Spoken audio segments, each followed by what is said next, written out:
social slime, they don't matter, genocide. Sick from water, sick from air, making money, they don't care. Caesar shit, force of air, fuck them back, it's only for they bomb. They shoot, they kill, they massacre, rape, they burn the kids. No one leaves countries, laugh to your face, fight and die, 'cause God forgives.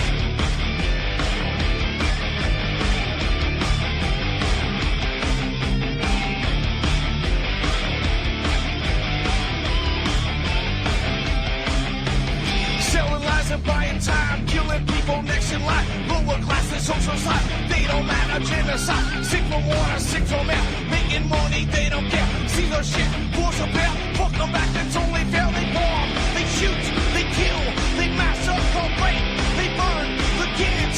No one leaves countries, lie to your face, fight and die, 'cause God forgives. Yeah, coming back around again.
Okay, welcome to the show. Some idiot forgot to call in.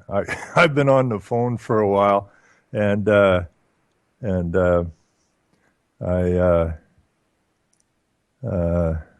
forgot to call in. I should be live now, I would think.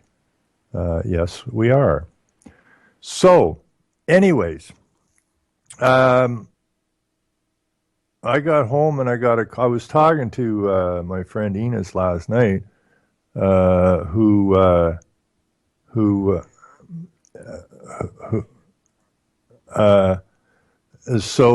anyways, Enos called me last night, or I called him last night to find out how they did in court yesterday, because they were in Walkerton court yesterday, him and Michael Schmidt and a few others, trying to get disclosure, which they've been trying to get since October of last year, after Michael's farm was raided by the milk police. And so the story, when they raided the place, they came in with a bunch of agents, they came in with a bunch of police, they came in with a cube van, they loaded up the food and the milk and a bunch of other products that they make at the farm, and put it in the cube van, and somebody had run a tractor and a wagon across the laneway out at the road, and they weren't taking it down, and they weren't going to move it. And when I got there, I didn't get there about 2:30 in the afternoon, and both sides of the road going up to Michael's were lined up with cars and trucks and tractors and everything else, and there was a pile of people in there. And again, guys, you got to man up, huh? You really got to start to man up here, because when I got there, they were, excuse me, the police And this is funny because the police said they were there to keep the peace, but apparently they're just go boys because they're the ones that were unloading the truck again. There's a couple of agents there watching, but it was the police. And excuse me. And the police came from the stables. They were stable boys, and they just do as their masters tell them. And in that particular day in October, they were told to unload the truck because it was the women. It was the women who stood up and said, "You're not taking our food anywhere. That's our food. You ain't taking it." It was the women, guys. And then the agents from the natural resources said that if they didn't move the tractor and the wagon and didn't let them go, they were going to start arresting people. And again, it was the ladies, guys, who stood up and said, "Arrest me then," right? And then it started. I'm Spartacus, right? So the hands just started going up, arrest me, but you ain't taking our food. So they backed them out. They had to unload the truck, and they went out of there with a whimper. They didn't have any of the food. They came with an empty truck. They left with an empty truck. And so I guess they didn't like that. So they charged Michael and I think 4 other guys, including Enos, with obstruction. So they've been trying to get disclosure. They've been in on the court so many times now trying to get disclosure. And so, we went to a police board hearing, 3 weeks ago, whatever, over there, and tried to explain to the police board what the hell was going on. I almost got assaulted there by the deputy police chief. He I don't know what his problem was, but he completely lost it. So these guys are getting really nervous. And so Enos, George, I think it was Michael, and I think 1 or 2 other guys went to pick up their summons for obstruction. But even that was ridiculous because the police called one of those that were charged with obstruction and said that to come and get his summons and to call the other people who were also. The police actually phoned one of the parties and said, you guys, you 5 guys charged with obstruction. We got a hold of you, so you go call the other guys and tell them all to come to the police station so we can fingerprint them and process them. Well, Michael, one of the farm workers, and one other guy went and got that done. Michael, I think that was the time. Yeah, he was one that went down, and it's really good. This is people power. This is what this is. So when he went down to the police station, it was on election night, so they still had, 100 people or something marched down the main street of Durham, Ontario, which is a small little town, and went to the police station. And Michael asked some questions. They wouldn't answer. And he said, well, these have to be answered before I submit to fingerprinting and that. So they held him overnight, forcibly fingerprinted him the next morning, and chucked him out the door. So they've been going in and out of court a lot. But Enos didn't go in to get his summons. Right? Him and 1 other farmer said, no, we're not going in. And so they just carried on with their lives. And then they started spying on Enos's house with binoculars and that, and unmarked cars, and trying to figure out what they're going to do here, and getting Enos, getting his family nervous, and so he went down to see the other police chief, and he phoned the mayor and told him, back these guys out of here. And they didn't. And after Enos had went down to his mayor and told him, and the mayor said he was going to phone the other mayor and tell him to back these guys out of there, because the mayor where Enos is from noticed all these unmarked cars and that floating around up and down the roads, and wondered what the hell was going on. So after Enos went and saw his mayor, the next day they came in and arrested him, and with a bunch of cruisers and that, and took him down and processed him, and then threw him out. So, these people really care about their fellow man because it was cold out. He didn't let Enos get a jacket. He had no wallet. He was working on the farm, or he was in the house, I guess, when they came. And so when they checked him out, he couldn't even, he didn't have a quarter to make a phone call with and had to get home. So he got home, went over to the other farm, and he's got no trespassing signs and everything up. And he said a van came in, and it was police. And he explained to the police that he'd already been processed. He just got home, and that all the paperwork was in the truck. If they want to look at it, please do. If not, I got a card in my pocket you can call them, and they will verify. And instead, they arrested him and messed up his shoulders and really chopped his wrists up bad. And so he decided he's going to attempt to have these officers charged, which is very, very difficult to do because the police's job is to protect the corporation and the corporate players, which are the police and the judges and the crowns and the politicians and so on and so forth. So it's very difficult for a individual to get a cop into court to start with. And the way we do it here in Ontario, at least, is that you fill out a paper, an information they call it. You take it to a justice. The justice decides whether or not he feels there's enough evidence to bring it forward. This is called a private prosecution.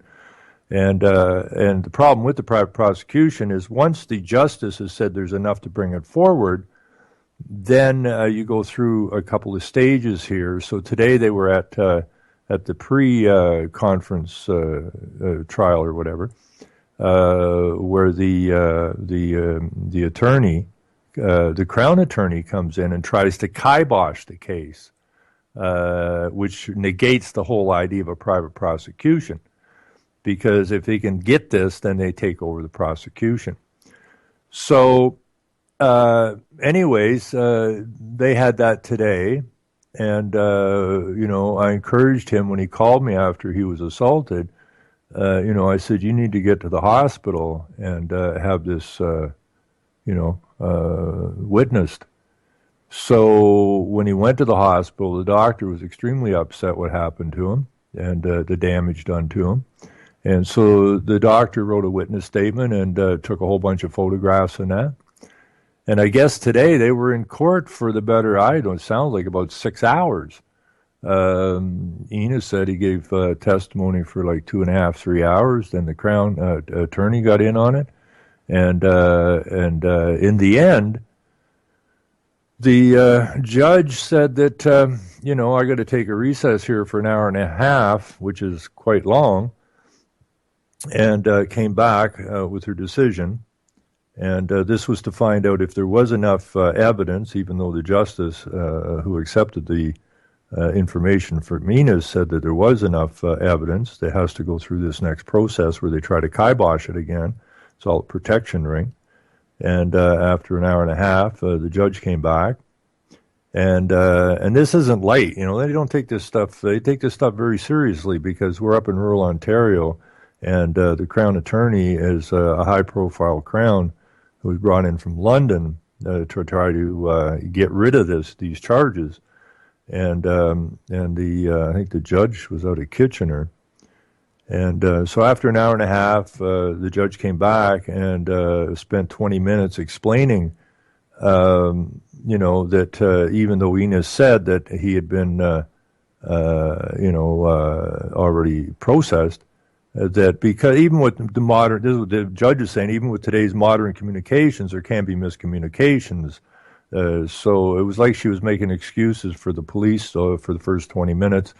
And that, as she said, after looking at the photographs and the witness from the doctor and listening to both sides of the evidence, that she agreed that in the end that both of them be charged with assault causing bodily harm as a female officer and a male officer. And she said even though the female didn't exactly. This was interesting because she said even though the female officer really didn't do the assault, she had a duty not to allow the assault to take place or to continue. And so she too was charged with assault causing bodily harm. Now, Enos has a lawyer who's presently in Florida, and Enos called the lawyer, and the lawyer says, 48 years, I've never seen it get this far. Not this kind of thing. So what he was telling Enos is that he is putting this out to all the lawyers across Canada to let them know that the lid's coming off the box, kind of thing. So that was really, really interesting. Anyways, Enos is going to come on the show on Sunday, and he can tell his story. He'll probably tell it a hell of a lot better than I did because I wasn't there. So I'm really, really looking forward to that. Now, something else happened yesterday, and that was over at the Walkerton Courthouse. And Michael Schmidt, they were over there looking for to get the rest of the disclosure. And while they were over there, apparently, Michael was, I guess, handed two injunction notices from York Region and the Attorney General on behalf of the Ministry of Agriculture and Rural Affairs. And they're really ticked off, right? They're really, really ticked off. And this is how bad it is, and this is how sickening this is, okay?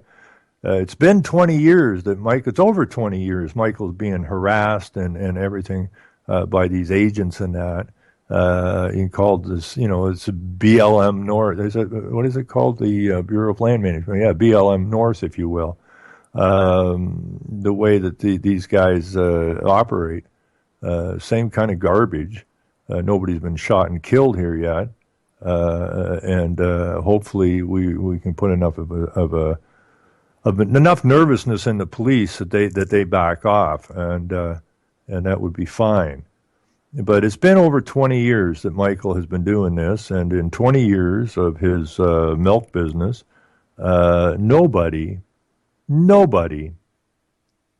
has become ill. Nobody. But they keep saying that it's a dangerous substance. It's actually they class it as a hazardous substance. The Roundup they spray on your food, that's not dangerous. That's not a hazardous substance. The GMOs you're eating, that's not a hazardous substance. The chemicals in your water, apparently that's not a hazardous substance. The pharmaceuticals that doctors are writing a prescription as fast as they can for, they're probably getting, cramps in their fingers from in their hands, a repetitive syndrome or whatever, from writing so many prescriptions. But those aren't hazardous substance either. The propaganda that is ruining your child's mind in the schools is not a hazardous substance. The fixed elections is not a hazardous substance. Nothing is a hazardous substance. The police running around shooting people because they're holding a bread knife or a 3-inch jackknife or nothing at all is not a hazardous substance. No. The hazardous substance that we must all be fearful of is milk. I mean, how friggin' retarded is this? But the problem is that if they don't shut this down, then the other farmers will go ahead and start doing what Michael's doing and only doing what people want. They want access to real food. And the Milk Marketing Board here has the monopoly on milk. And this has nothing to do about safety. It has nothing to do with anything except protecting monopoly. So for 20-some years now, they've thrown everything they have at Michael to shut him down. And this is the problem with people. This is the problem. This is why we are where we are today, okay, is that people can't seem to stand up for what is morally right.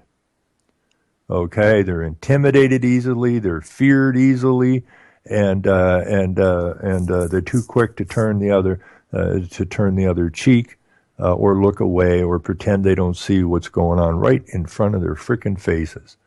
But then you get a guy like Michael, who has been through the Boer War, if you will, for 20-some years now, and he has no intentions of backing down. And he's been raided. He's had his equipment smashed, and so on and so forth. So anyways, this is basically what this says, and is that Michael Schmidt vows to fight the attempt to shut down his raw milk production. Now, he's gone as far as all of his people that get milk from the farm, he has moved from a cow share program to a farm share program so that everyone who gets milk off his farm owns a part of that farm. And the law states, or the statutes or whatever, state in this province that if you own the farm, you can drink the milk. Piece of cake. So he sold his farm basically to his people. And so now this still ain't good enough for the province. So what they did was, I guess when they were at court yesterday, trying to get disclosure since frickin' October from these charges, this charge of obstruction that was laid on them after the last raid, still don't have all the disclosure. They take the opportunity, knowing he's going to be in court yesterday, to come and hand him some notices. So basically, this is a story that is out here. Durham area raw milk producer Michael Schmidt has received 2 injunction notices from York Region, the Attorney General, and on behalf of the Ministry of Agriculture and Rural Affairs. Schmidt says the blanket injunctions name himself, his wife, and his son, as well as, this is where it gets weird, as well as any John Doe producing and distributing raw milk in Ontario. Okay, so this isn't just aimed at Michael. Okay, this is a blanket injunction on anyone in the province who owns a cow. He says it would basically, Michael says it would basically make it a crime for any farmer in the province to hand over raw milk to a neighbor, and he plans to fight the injunctions in the Newmarket Court on March the 16th. So if you're not doing anything on March 16th, mark it on your calendar. If you're in Ontario and you're within driving distance of Newmarket, please put this on your calendar, because Newmarket 2010 is when I went to Michael's court case in Newmarket, at the Newmarket Courthouse.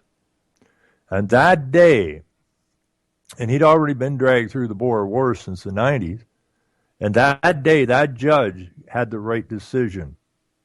Michael was there on 19 charges, I think it was. And when he came out of the courtroom, he lifted a glass of raw milk in the courthouse, right outside the courtroom doors, and the lids came off the coolers, the glasses came out, the tinkling started, and everybody, and there was a hell of a crowd there, were drinking raw milk in the courthouse.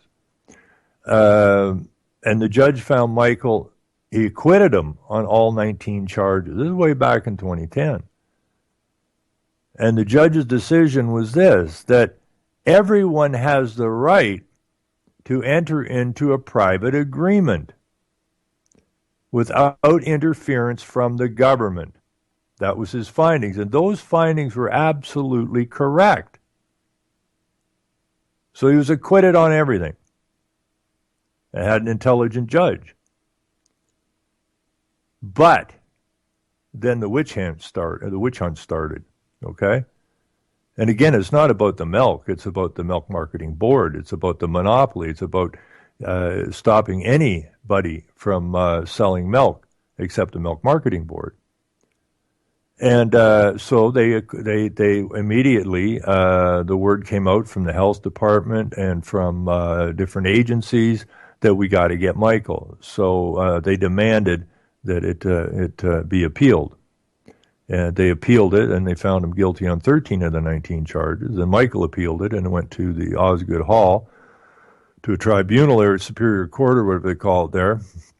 And this tribunal kind of like in Caesarland in Rome, right? These guys sitting high on on the bench there, looking down at the slave, find him guilty and overturn any appeal process and stop it from moving to the Supreme Court.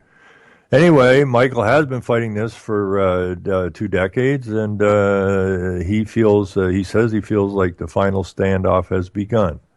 He says the goal of the injunctions is to ban everything he has been doing on his farm in South Gray, but he vows to keep his raw milk production going. Schmitz says he knows some people will be happy with this move by the province, but he says they should realize that these injunctions affect every single farmer. Okay? And the idea is that no one has the right to grow food. We've all seen the stories of organic, not just milk, or organic egg production, organic fruits and vegetable production being raided. Okay? They don't want you to have any food. They don't want you to have access to healthy food. So is this really your government? Of course it's not your government. Why would you want a government that is doing everything in its power to stop you from having healthy food? So, it's people, but more people need to step up to the plate, such as Michael, and the people need not to bow down like Enos didn't bow down. He didn't go in. He waited till he got arrested, and then they came and arrested him twice. And then they called later that night. Another policeman called later that night, who said he was coming to arrest him again, all in the same charge, which had already been dealt with earlier in the day. And we got to put these people in their place, and we don't need any violence whatsoever to do it. We just need to stand up to the plate. What I've been putting in stuff now is that. Basically, we just need to stand, say no, and mean it. Okay, that's about all we need to do. But we need to do it together, right? And anyways, this is the story. This is a news story that I picked up on Michael, and there's also attached to this thing is a audio. I got to figure out how to get a hold of that audio so I can stick it up on my blog and my Facebooks and that. But this is just a short little piece, but there is an audio in it. It's not very long audio, basically the same thing, but it give you an idea. It's Michael speaking, so it give you an idea kind of who Michael is. Now, another thing about Michael, on Saturday, this Saturday coming, if I can dig that out, where is that hiding at? Here it is. On Saturday, there's a raw milk symposium on January 20th, which is a Saturday, in Guelph, Ontario at the university. And let's see, let me get to this thing. Okay, this is the word. This is the bovine. This is a site. Somebody runs this site on Michael's behalf. And this has all the information to that symposium. A gentleman, Mark McPhee from California, is going to be there. And Michael had been down to Mark's operation, in California, and they down there in California, they have a very good business running, and they actually have the raw milk in the stores where it belongs. Not hey buddy, you don't want to buy some raw milk? Fearful you're going to get shot or run over or incarcerated because you're drinking raw milk. But Mark has also had his run-ins where they've purposely put bacteria into the milk or whatever, and only be proven otherwise that it wasn't his production; it was tampered with. This is hardball on the food industry, man. So who else is going to be here? Art Hill is going to be there. He's a professor and chair of Food Science Department, University of Guelph. Lisa, Michael's wife, is going to be there. And I don't know, this is a PhD. Nadine, I can't see her last name very well here, is a PhD of something. And Karen Selleck, who is a lawyer, a writer, and has done a lot of pro bono work for Michael. Anyways, it's Saturday, January the 30th, 1 to 4:30 p.m., University of Guelph, the Rosansky Hall, room 103. It's $20. It's the best $20 you'll probably spend in a long, long time. It's a lot better than spending at a movie or buying hamburgers or something.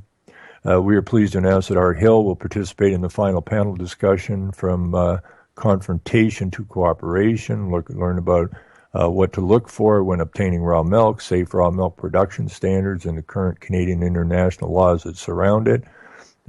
So I'll stick that in, and there's a lot more information on here, on the bovine here. Stick that over in the chat. This is going to be a wonderful, wonderful year, 2016. I felt it coming this way earlier in the year, or last year. And, somebody's already beat me to and put it in the chat. Okay. Well, I'm putting it in too. Tough luck. Anyways, yeah, take a look at that. And if there's any way that you can get there, please do. We need all the support we can, because you're not supporting just Michael or raw milk, and I really don't care what your feelings are on raw milk. But the fact of the matter is that people have been drinking raw milk like forever, and pasteurization. If you look at the history of milk, pasteurization is the new kid on the block. And as Mark said from California, there was a video of when Michael went down there. I don't have it right in front of me now, but you can probably find it on YouTube. But, a lot of people are lactose intolerant now. And, Mark looks at it a different way. He says people are not lactose intolerant, okay? They're pasteurization intolerant, okay, is what they are. And we see the same thing with bread now, the two things that kept the two, probably two of the most important foods, bread and milk, have been taken away from us. They've destroyed our bread and they've destroyed our milk. And so people become lactose intolerant because they changed the milk. Is raw milk really flammable? Yes, it is. I just heard last week that 3 guys filling their cars up with raw milk, the cars exploded. It's a highly volatile substance, raw milk, and you certainly don't want to get any on you. It will burn you. It's like a bad acid. It's a very, very dangerous product. Every now and again, if you don't milk the cows right at the right time, they will explode and burn right in the field. Very dangerous stuff, raw milk is. But milk and bread are the two staffs of life, if you will. And they've destroyed them on us. Like people going, "Oh, I'm gluten intolerant." Well, do you ever give an idea why? Was your grandpa and your grandma gluten intolerant? No. Well, then you better ask yourself why you are. They've changed it. They've ruined it. Anybody remember real bread? Exactly. They've destroyed our food system, and these people, like Michael, who are trying to get people real food, are being just criminalized and beat upon and harassed and harangued and persecuted. For what? Milk, carrots, bread, eggs? It's pathetic. It's really totally pathetic. And it's really pathetic that people just keep turning a blind eye as their food system goes in the toilet. It just amazes me that people have been that dumbed down. You know, it's all about control of the food system. You know, I almost fell over when I was reading I don't know what I was reading, but that the first grocery store didn't appear till something like 1947 or something in the United States. Well, this is right after the war. This is right after the formation of the United Nations, okay, which is to control everything, for like the boys that set it up. And it's been downhill ever since. The food has been getting worse and worse and worse, you know, and they control the food. They want to control all the food, and they don't want you to have healthy food. And that's a really sad situation. Now, let's see. The Bundy deal. Oh, wait a minute. Before I do that, I was going to do that, and I haven't said too much about that, especially after this confrontation. I tend to wait a little bit. I know a lot of people jump on the bandwagon fast, but chances are there's the story's crooked at the time. And so I listened to some stuff. I listened to this recording of a girl that was supposedly was in the SUV or the pickup truck, whatever, where the killing took place. And then I listened to this other guy last night who was pulled over and pulled out and had a gun, and apparently he didn't get arrested, telling his side of the story. And there's some really serious conflicting stories going on here. And while I was listening, you know, I have a story of 150 shots or 100 plus shots being fired at the truck, and LeBoy being on the road with his hands above his head. And the girl said that when they got out of the truck, finally, when they stopped shooting, she had a bunch of lasers on her, and there was actually snipers in the trees. And then the other guy, who was with Bundy and them, who apparently didn't end up being arrested and was released, his story is totally and completely different. But then he wasn't up where the shooting actually took place. And he's saying that LeBoy just went and charged the police, and they shot him because of that. And he didn't have his hands up, and so on and so forth. So, but listening to this second guy, you know, this guy, and I have no proof of it yet, and I'm not going to spend a lot of time on it. If I do see something that would lead me somewhere, I'll go look at it.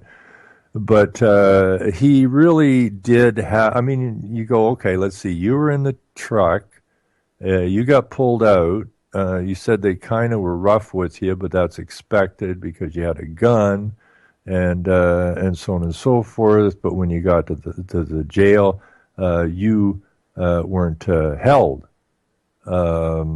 Something don't make sense. And then you do this story and talk about what happened, even though you weren't up. 120 rounds into a truck would turn it into Swiss cheese. Cop used 556 AP ammo. Yeah, I don't know, right? I mean, this is the whole deal. I don't know. I have no idea. But we have some really conflicting stories going on here. So I am just going to sit back and I'll keep an eye on it, but I'm not going to jump on any bandwagons. I don't like doing that because then you have to bite it after, have to swallow it after. And I don't want to get in this fear mongering or this type of game. We just try to stay with what we know. And right now, I really don't know much about it. I'm trying, but I don't see anything that I can tie down as a tight story. Now, where is that other one? I was sent this morning, and this is the other reason that I'm so freaking happy to be doing what I'm doing. And it's been a long, long, hard haul. But you do what you do because that's what you're supposed to do. And this is what I believe I'm supposed to be doing, so this is what I'm doing. Now, I got another story sent me here today about a lawyer, and I haven't looked at it yet, so I'm going to go take a look at it right now. This is supposedly a lawyer who steps away from his profession, troubled by the legal field. And I don't know. This come out of Greensboro, North Carolina. I haven't read it. I'm going to read it right now. And I don't know if anybody knows about this thing or not, but we're going to find out. It seems to be a lawyer who went, damn, we're not nice guys. Anyways, North Carolina recently launched a top to bottom review of the judicial system, a comprehensive look that will come from the assembly of judges, lawyers, government officials, business leaders, and others called on by the state's chief justice. At about the time that review was beginning, Lewis Pitts, a lawyer who has accumulated many awards and recognitions for his work on children's rights. When is there a date on this anywhere? Okay, it's fairly recent, January the 18th. That's good. Let's see. Lewis Pitts, a lawyer who has accumulated many awards and recognitions for his work on children's rights and more, was stepping away from the legal profession in North Carolina, ending his 40-year career in dismay. Pitts, 68, was so troubled by what he perceived to be the common practice of attorneys and law firms to put making money above the goals of seeking economic and social justice that he pushed the North Carolina State Bar to establish a procedure for resigning from the profession. Though the State Bar for many years had allowed non-practicing lawyers to slip into inactive status, Pitts wanted something different. He had to go to the North Carolina Supreme Court to win approval for the resignation procedure that fit his goals. My resignation, he says, is because I see an overall breach by the bar as a whole of the most basic of professional conduct and ethics, such that I do not want to be associated with the bar. Pitts said in a letter on April 23, 2014 to Ronald Baker Sr., who was president of the North Carolina State Bar at the time. In a 4-page letter, Pitts proceeded to outline his observances of a profession that he had that had him working in South Carolina, the District of Columbia, and in North Carolina since 1994.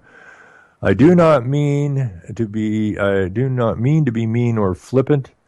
Pitts said in his letter, the ministry of law has been a powerful force in my life, and I've had the pleasure of working with many terrific people in pursuit of justice, lawyers and non-lawyers. I want these parting words to stir your minds and hearts into reflection, boldness, and transformational action. Pitts, a Greensboro resident now, spent almost 2 decades at Legal Aid North Carolina, where he founded a statewide children's unit and fought with others against the so-called schools of prison pipeline. A North Carolinian who hails from South Carolina, Pitts, a graduate of Wofford College, and the University of South Carolina School of Law, has experienced peaks and valleys while taking on big and small careers, including bringing lawsuits against a former North Carolina governor, a Supreme Court Chief Justice, and trying to subpoena political advisor Karl Rove. He describes himself as a public interest lawyer, and he worries that others in the legal profession have left the public out of their interests. From my earliest days as a lawyer, I've been concerned that the role of a profession has been to serve and protect the political and business establishment, not to uphold the rule of law. Well, that's interesting. From my earliest days as a lawyer, I have been concerned that the role of a profession has been to serve and protect the political and business establishment. Well, yeah. What else did you think it was about? Justice? I mean, you take an oath to the state, okay? So you serve the state. You don't serve the people. I don't know why you had a hard time with that. And not to uphold the rule of law. Well, the rule of law, again, is a what's the word I'm looking for? It's a ambiguous statement, okay? And it means a whole bunch of different things. So the rule of law, I mean, if you can't even define your rule of law, you say we go with the rule of law, but you can't even define the damn thing properly. So, yeah, Mr. Pitts and every other lawyer, you ought to clue into this sometime. Better late than never, I suppose. Pitts said in his letter of resignation from the bar, which was not official until October, when the North Carolina Supreme Court ruled on the new North Carolina procedure to relinquish membership. Pitt's a colorful speaker who is tenacious but typically upbeat, has been on both sides of the bar, not only representing the accused but facing accusations for his participation in a range of political protests. Reached by telephone recently, Pitts talked enthusiastically about the conversation he hoped to start when taking the unusual step of relinquishing his membership or bar membership. Pitts said he was concerned his colleagues in the legal profession had known for years about the injustices in the justice system that have laid the foundation for the Black Lives Matter movement and this country's high rate of incarceration. He complained about the indefinite detentions ordered by the president and contended that the people and corporations with financial means get better representation than those who cannot afford high-priced attorneys. Well, you're right again. Yet the bar does little but applaud as big firms make millions. Hourly rates on the corporate side are sinful, Pitt said. The quality of legal representation on either the criminal or civil side depends on the amount of money one has. What a travesty. No kidding. Millions of people desperately need legal representation while there are a flood of lawyers who cannot find work, such as that Bar Association discussed the crisis of too many law schools. Several attorneys gathered at North Carolina State Bar disciplinary hearing last week in Raleigh, read Pitt's letter, and though they did not disagree with many of his points, chose not to respond publicly. When asked why he did not stay in the profession and try to make it better for working within his field, Pitt said, "I did it for 43 years." There is no hair trigger that made Pitts decide to step away. When he did, it was like the hypocrisy was eating my physical eating me physically and psychologically, Pitt said. There are individual lawyers that have a conscience, but they're trampled by the system. Exactly. But doesn't Mr. Pitts in 43 years understand any of that stuff? He seems to. It's been eating away at him physically and psychologically.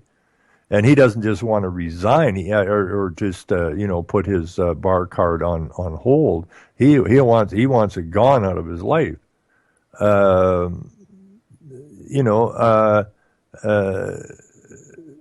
are individual lawyers that have a conscience. Well, you can't have a conscience if you're a lawyer. If you're in the legal system, there is no place for a conscience. Okay, a conscience is a moral value. Okay, and legal is amoral. So, yeah, I guess the lawyers with a conscience are being trampled by the system. Well, yeah, because they're not part of the system. You can't have a conscience and be a lawyer. You can't do it. Or you're going to end up being physically and psychologically eaten up.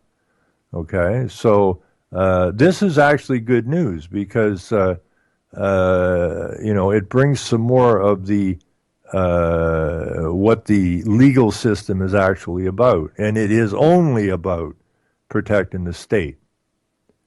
I have no recollection ever of seeing the police stand on the line.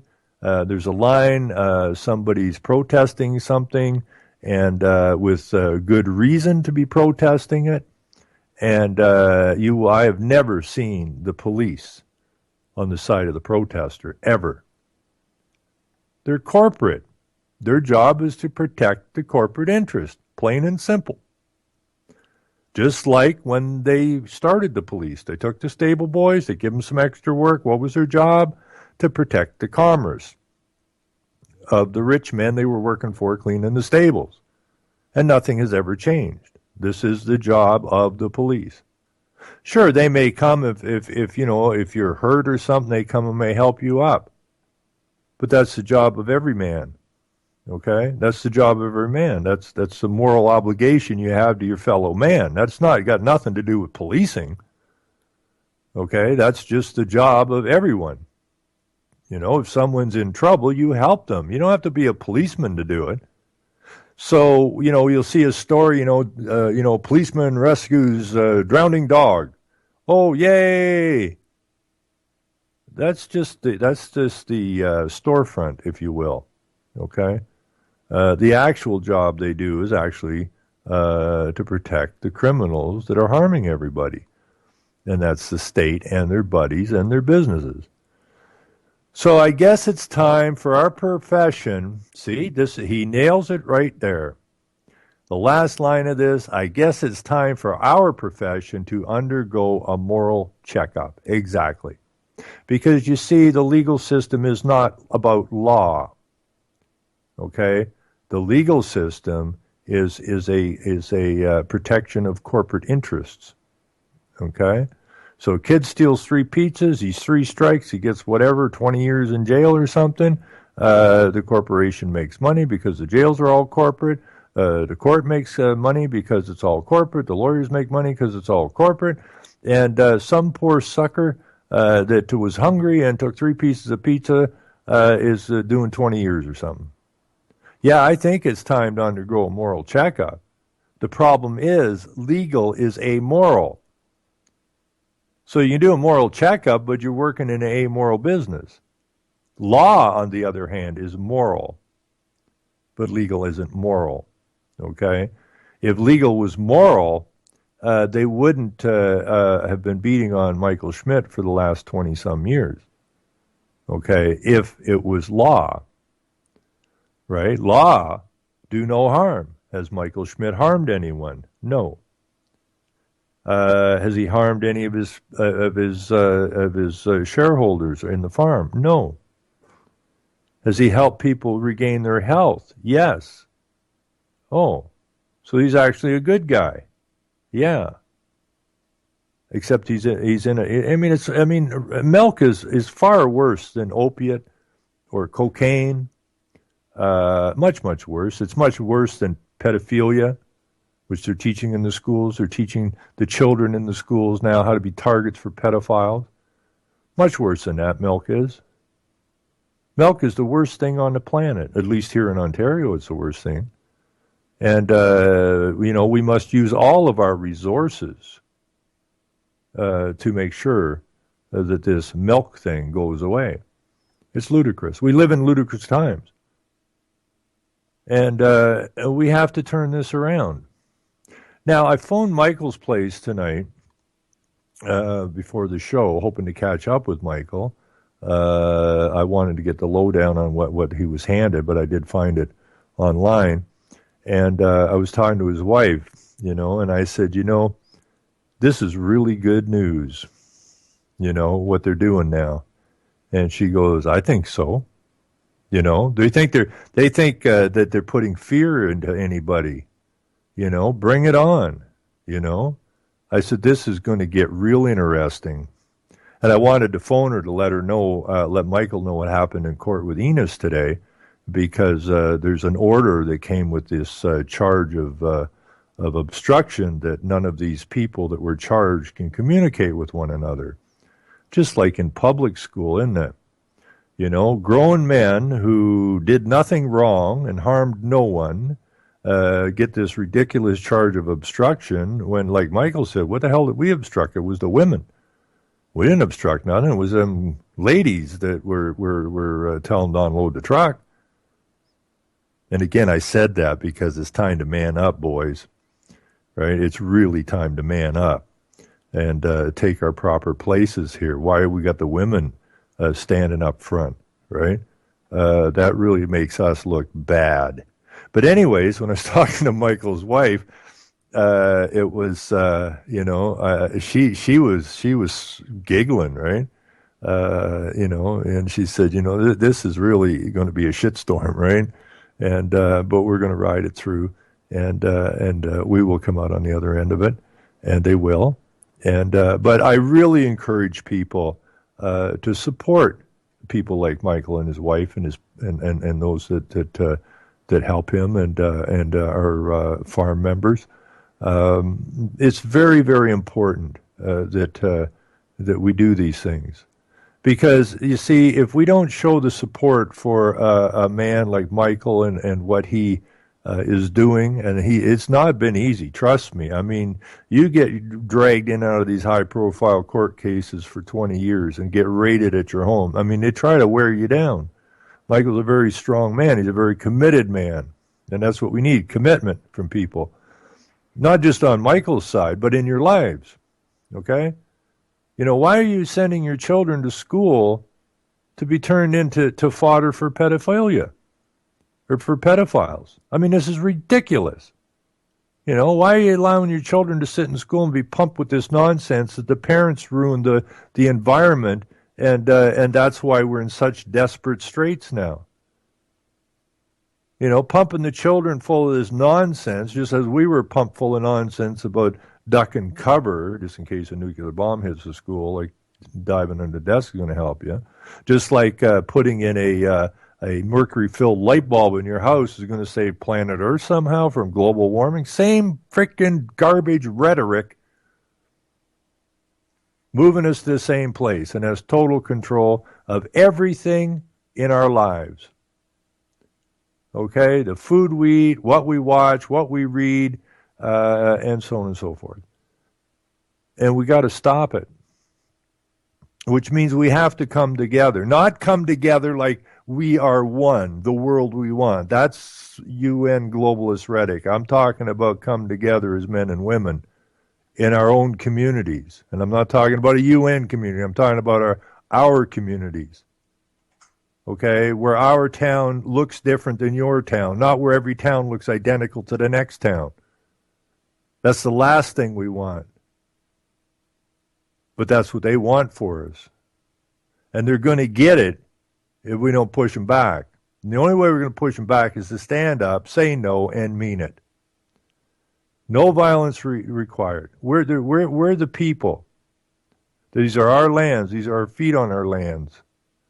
Not their lands, our lands. Okay? Everything on these lands we built. Government never built a damn thing, nowhere, no how, no time. We built everything.